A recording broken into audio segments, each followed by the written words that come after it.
Prime Minister Modi has left for Indonesia, and the Indian ambassador has confirmed that discussions on Indonesia's interest in the BrahMos missile system have reached an advanced stage, with both sides hoping to conclude the deal soon.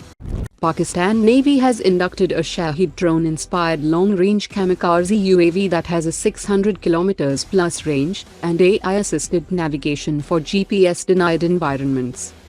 The UK Ministry of Defence has confirmed the transfer of 9 retired Jaguar aircraft to the Indian Air Force, and that it still retains 42 retired airframes, leaving open the possibility of future support if required.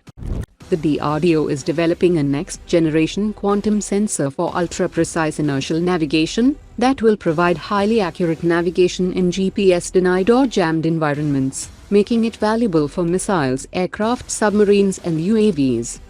After the strong private sector industry response to the 87 MALE UAV procurement, India's HALE UAV program is all set to see major private sector participation. Several firms have claimed that their MALE UAV designs can be scaled into 6-ton HALE-class drones, creating competition for DRDO's Indigenous HALE UAV project. Adani Defence and Aerospace has broken ground on India's first integrated private sector missile manufacturing facility in Madhya Pradesh. The 2,500 crore rupees project will combine missile production with composite propellant and TNT manufacturing, helping move DRDO-developed systems from trials to large-scale production faster. The facility will create 5,000 new jobs and will handle the entire missile production cycle under one roof, from raw materials and propellants to fully assembled medium and long-range missile systems like Crore new generation anti-radiation missile.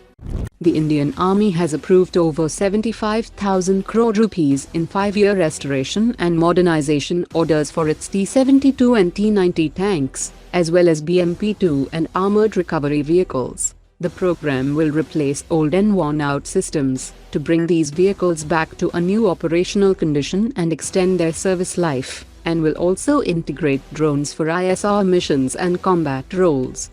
During the French Parliamentary Defense Committee hearing, the chairman and CEO of Dassault Aviation, Éric Trappier, has stated that India wants to maintain and expand its Rafale fighter capability in partnership with France, and has requested a larger offer for 214 Rafale fighter jets. India wants to maintain this ability, work with France, and has therefore asked us to make a slightly larger offer, 214 aircraft, in which we will also have to be able to do what is called Make in India. We plan to do the final assembly of a large number of Rafales locally there, and we think that we will even have additional contracts afterwards if we succeed in this deal. We want to finalize it as quickly as possible before the end of the year in all cases. Rising concerns are emerging in India's defense community over the delivery timeline of the proposed Rafale fighters under the MRFA program. Dassault Aviation currently has a backlog of around 220 Rafales, and if India signs the Rafale deal by late 2026, the first India-specific Rafale F-4 jets may realistically arrive only around 2030. Completing 114 aircraft could stretch deliveries close to 2040, and if the Rafale order rises to 214 jets, the timeline could extend even further, by which time the regional air combat environment may have changed dramatically. The Rafale F-4 is a highly capable 4.5 generation plus fighter, but aircraft delivered in the 2030s and 2040s cannot depend on today's configuration.